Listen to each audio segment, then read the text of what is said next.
All right, Gregor and the Prophecy of Bane, chapter 11. And the last thing we read was that they have these new friends that have joined them that are really annoying, the fireflies. Gregor had never bitten his nails before, but he started doing it about 5 minutes after the fireflies arrived. They were unbelievable. They argued about where they would sit. They argued about who should take the first shift. They even argued about whose servant Temp should be, since he was obviously just a no-account crawler, until the roach spoke up with uncharacteristic force. Only the princess. Temp serves only the princess. Meredith tried to feed them to distract them, but they just bickered about each other's table manners. Must you talk with your mouth full, Zap? Photos Glogo said. It kills my appetite. This from someone who just sat in his milk, Zap said, and apparently she had him there because his rear end went bright red in anger, and he chomped on a mushroom in silence for at least 30 seconds. Are they always like this? Gregor whispered to Meredith. In truth, these two are not as bad as some others I have traveled with, whispered back Meredith. I once saw a pair try to fight to the death over a piece of cake. Try to?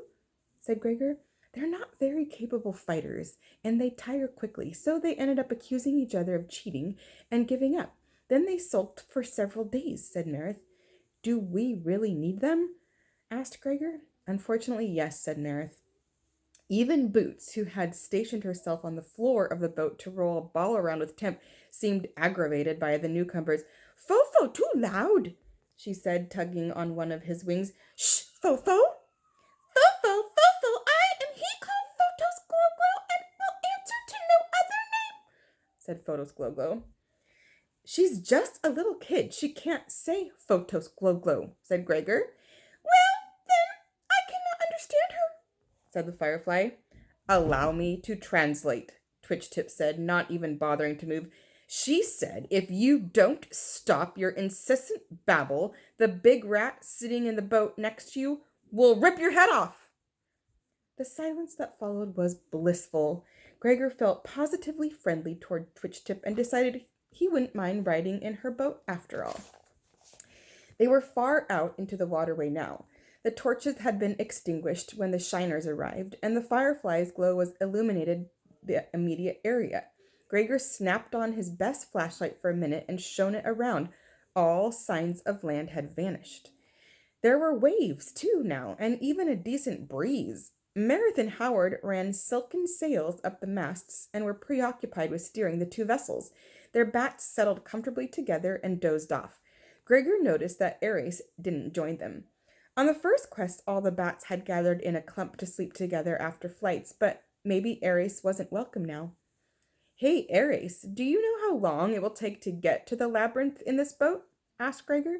At least 5 days, said Ares.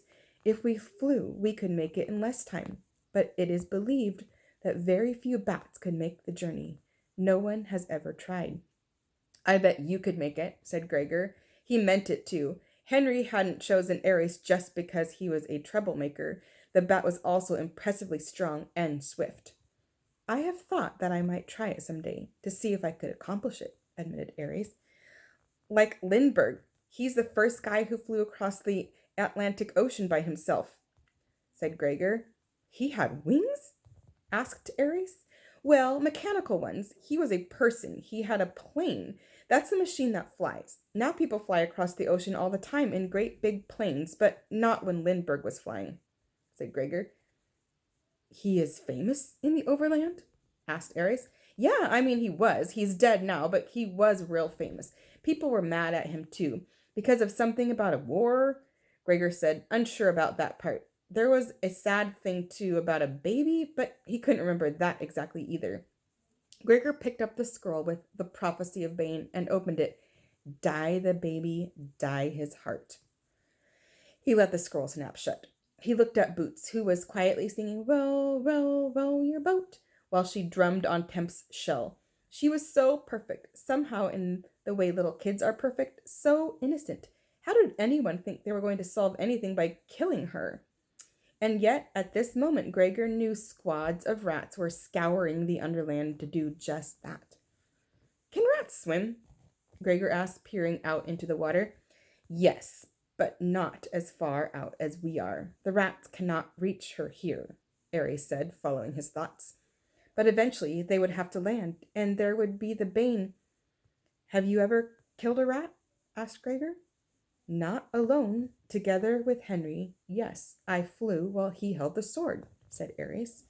Then Gregor remembered he'd seen the rat Fangor die on Henry's sword back on the crystal beach, but it was all sort of a blur. How do you do it? I mean, where exactly is the best to...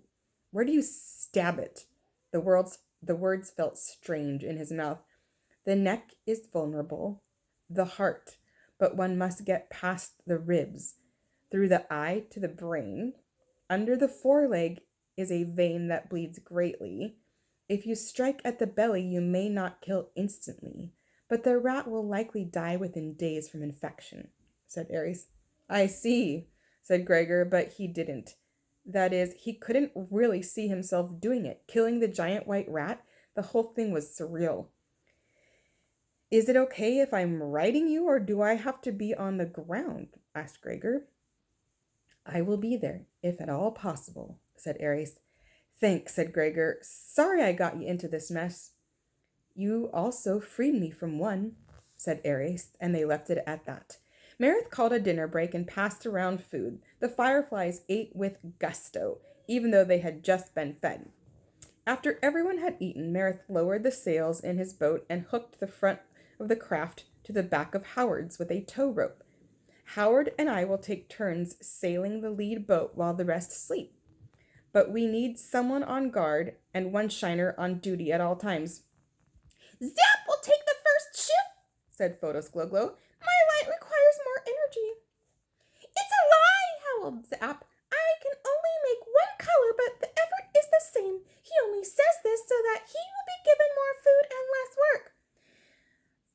Photos Glow Glow will take the first shift, said Twitch Tip, or I'll shred his wings into ribbons. So that settled it. Who wants to watch with him? We are many and can switch guards every 2 hours or so, said Meredith. Gregor was wiped out, but he hated the idea of being woken up after an hour or two of sleep and then having to be on guard, so he volunteered to go first. In the lead boat, Howard took his place by the rudder to steer. His bat folded its wings to sleep. Twitch Tip, who had barely moved since they left Regalia, closed her eyes. Zap's soft yellow light faded out, and she began to snore.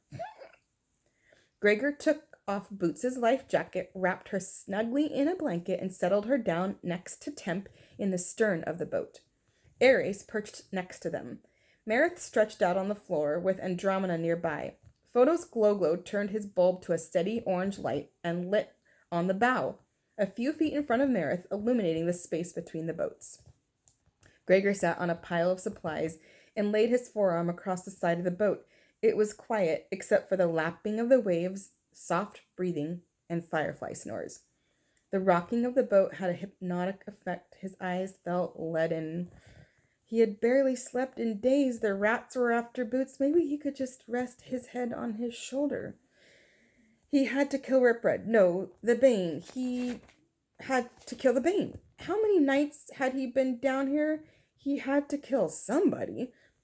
Boots's cold little hand was wrapping around his wrist. What, Boots? He murmured. She was squeezing him now, squeezing him hard. What? You need a blanket? He tried to pull his arm away. Her fingers dug in deeper, creeping up his arm, causing real pain. Gregor's eyes flew open. Boots was sleeping peacefully next to Temp, yards away from him. He twisted his head to the side. Curled around his forearm was a slimy red tentacle. Ooh.